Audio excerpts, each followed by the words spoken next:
I'm Betty McAfee, and I've lived at 1921 Oregon Street since 1979.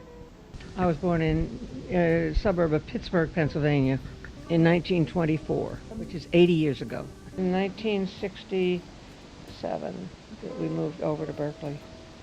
And it was literally the year prior to Berkeley going into total desegregation which was 68.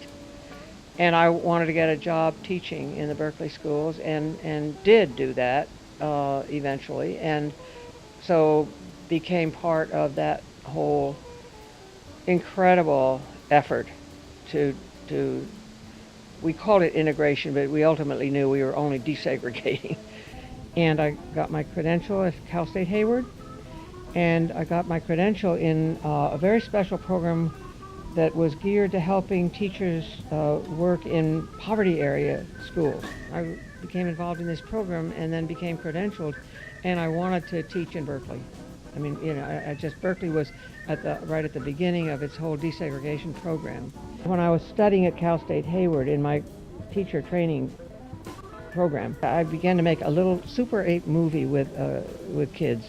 I was working with some Spanish-speaking kids as my assignment, and none of the materials worked for them. So I picked up my son's little 8mm camera he'd won as a paper boy in Palo Alto, and I made a little movie with these kids, just a little crude, when I think of it, crude movie. And we went around their neighborhood and took pictures of things that they cared about. And then I got so excited about the power of that little film in those kids' lives, because they were the stars, it was familiar stuff, and it was reaching them at a gut level.